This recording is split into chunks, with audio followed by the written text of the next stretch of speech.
खबर आपको बता दें गुरुग्राम से, जहां पर नगर निगम के कर्मचारी पर रिश्वत लेने का आरोप है।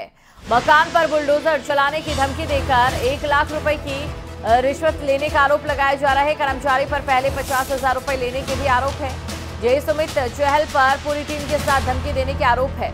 निगम कर्मचारी हितेश पर 50,000 रुपए लेने के आरोप स्थानीय लोगों ने जेई और कर्मचारी को पुलिस को सौंपा। गुरुग्राम पुलिस ने हितेश और जेई सुमित चहल के खिलाफ मामला दर्ज कर लिया।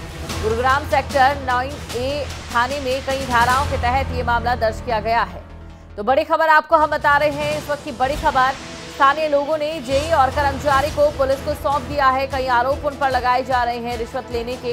गुरुग्राम पुलिस ने हितेश और जेई सुमित चहल के खिलाफ मामला दर्ज कर लिया है। तो गुरुग्राम के सेक्टर 9A थाने में कई धाराओं के तहत मामला दर्ज किया गया। ये बड़ी खबर आपको बता रहे हैं गुरुग्राम से, जहां नगर निगम के कर्मचारी पर ये संगीन आरोप लगे हैं। तो रिश्वत लेने के आरोप उन पर लगे हैं।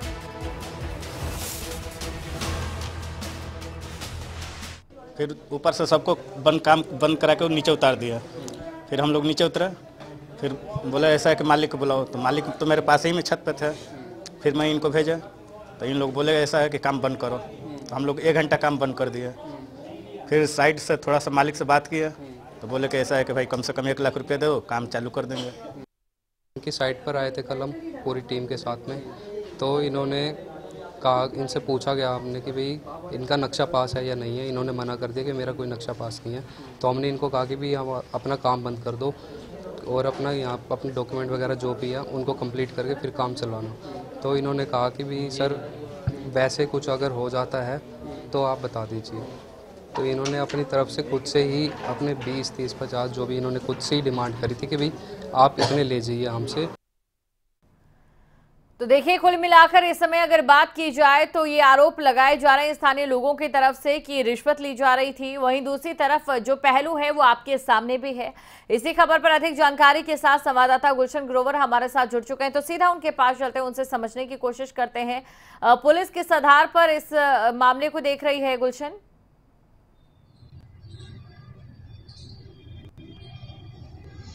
देखिए दीपिका, पुलिस को स्थानीय लोगों ने सूचना दी थी कि कुछ नगर निगम के कर्मचारी जो है मकान बनाने के नाम पर रिश्वत मांग रहे हैं। तो उस समय पुलिस वहां पहुंची और जब जो वहां पर हितेश जो नगर निगम का कर्मचारी था वो वहां पर पाया गया और उसके बाद जब उससे पूछताछ की गई तो ये बताया गया कि इस मकान को तोड़ने के डर दिखा करके पैसे ऐंठे जा रहे थे और पहले 50,000 रुपये ले लिए गए हैं और जो 50,000 रुपये बकाया राशि थी वो उसे लेने के लिए पहुंचा था। तो इस तरह की बात आई तो उसके बाद गुड़गांव पुलिस ने हितेश जो नगर निगम का कर्मचारी है उसे पहले गिरफ्तार किया, हिरासत में लिया। तब उससे पूछताछ की गई तो ये सामने आया कि जो जेई था सुमित चहल, उसकी ही देखरेख में सब कुछ चल रहा था।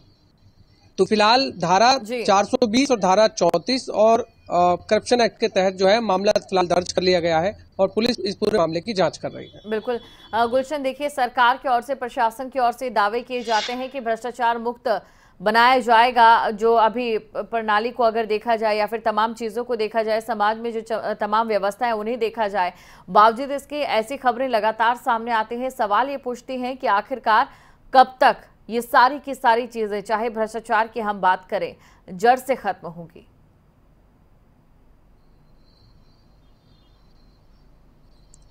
देखिए, बिल्कुल आपने ठीक कहा कि दीपिका, हरियाणा सरकार ये दावे जरूर करती है कि हमने भ्रष्टाचार मुक्त जो है हम हरियाणा कर रहे हैं, लेकिन जो हकीकत है वो साफ तौर से देखी जा सकती है कि किस तरह से नगर निगम के कर्मचारी जो है मकान बनाने की एवज में पैसे ऐंठने की बात कर रहे हैं और बुलडोजर से मकान को तोड़ने की भी धमकी दी जा रही है, जैसा कि स्थानीय लोगों का कहना है।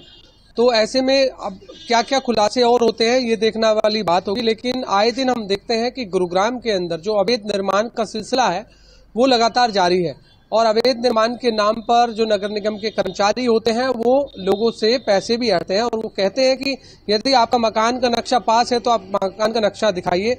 और अधिकतर गुरुग्राम के अंदर ये जरूर देखा जाता है कि किसी का भी मकान का जो नक्शा है वो पास नहीं होता है और यदि पास होता है तो वो नक्शे के मुताबिक जो है बनाया नहीं जाता है। तो जो इलीगल एक्टिविटीज जो लोग भी करते हैं और फिर लोग ही डिमांड भी कर देते हैं नगर निगम के कर्मचारियों को कि इतना पैसा आप ले लीजिए हमें अपना मकान बनाने दीजिए। इस तरह की खबरें भी बिल्कुल गुलशन, और यही वजह है कि हमने देखा लगातार अतिक्रमण को लेकर भी या फिर जो अवैध निर्माण किया जाता है उसको लेकर पीला पंजा प्रशासन की ओर से चलाया जाता है, और ऐसे में आम जनता को ही उसके बाद ज्यादा दिक्कतों का सामना करना पड़ता है और आम जनता की ओर से गुहार लगाई जाती है। हम खुद ये सवाल पूछते हैं कि जब अवैध निर्माण करवाया जाता है तो उस समय सरकार या प्रशासन की ओर से कार्रवाई क्यों नहीं की जाती है? जब उनके सपनों का आशियाना बनकर तैयार हो जाता है उस समय कार्रवाई क्यों की जाती है? अलग ये भी एक पहलू है और इन तमाम पहलुओं को देखना होगा। लेकिन ये बड़ी खबर दर्शकों को हम बता रहे हैं, मकान तोड़ने की धमकी देकर रिश्वत मांगने का यह मामला सामने आया है।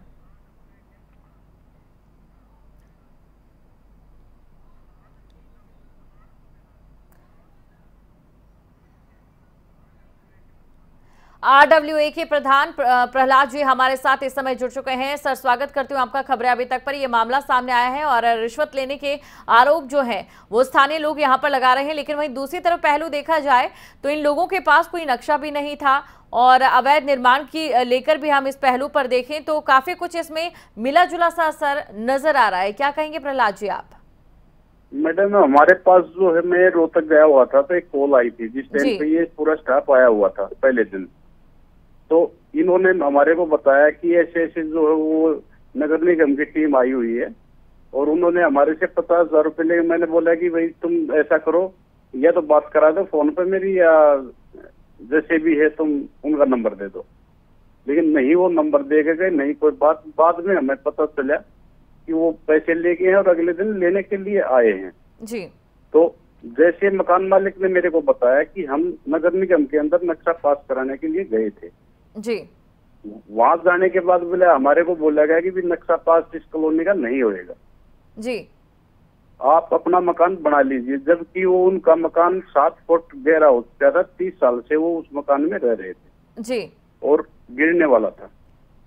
3 भाई थे, वो तीनों ने मिलकर जैसे भी अपना कर्जा वर्जा ले गए। एक तो फोटो स्टेट का काम करता है, 1-1 रुपया इकट्ठा करता है जी। 2 भाई भी ऐसे ही स्थिति में हैं, तो उन्होंने कर्जा वगैरह उठा के वो मकान बनाया उनके कहने से कि भी बना ले तो अपना मकान। जब वो 3 मंजिल पे जा चुका है, जब वो जो टीम वहां के ने बिल्डोजर की धमकी देने लगी जी, तो उन्हें डरते हुए ये कदम उठाना पड़ा। 10-20 हजार रुपए गए, फिर बाद में 50,000 की लाख की बात आ गई। तो उन्होंने किसी पड़ोस के एक दुकानदार से वो पैसा कर्जा 1 लाख रुपए लेकर देने की तैयारी कर ली थी जी। प्रहलाद जी, ऐसे में क्या कार्रवाई की उम्मीद आप रख रहे हैं? मैडम, हम तो ये कार्रवाई ये चाहते हैं कि कॉलोनी पूरी 100% बन चुकी है पूरी जी, जो कि नगर निगम को टैक्स भी दिया जा रहा है, पानी भी, सीवर भी, गलियां भी पक्की हुई है, सारा जो है कंप्लीट हो चुका है यहाँ पे जी। और कुछ खसरे नंबर इसके अंदर जो है ऐसे हैं जिनका मुआवजा हुडा ने अपना ट्रेजरी में डाले हुए है और कॉलोनी पास हो चुकी है, पास होने वाली है, कुछ बाकी है। जो जैसे हम सुन रहे हैं, अपने विधायक जी राकेश दौलताबाद ने भी पूरी मेहनत कर रखी इस चीज के लिए, तो उससे संतुष्ट है। लेकिन वो मुआवजा जैसे ट्रेजरी से वापस जाएगा हुडा के पास में, तो ये पूरा ये सिस्टम ही फिर नक्शे पास भी होने लग जाएंगे और रजिस्ट्रियां भी होने लग जाएंगी। पब्लिक जो है उससे मतलब एक सुविधा मिल जाएगी उनको जी। शुक्रिया प्रहलाद जी, आप हमारे साथ जुड़े। तो देखिए, कुल मिलाकर ये पूरा जो मामला है आपके सामने है। आरोप यहाँ पर रहने वाले लोगों ने लगाए हैं जेई पर और मामला दर्ज करा दिया गया है। धमकी देने के आरोप हैं जेई पर लगे हैं, वहीं दूसरी और रिश्वत लेने के भी आरोप लगे हैं नगर निगम के कर्मचारी पर।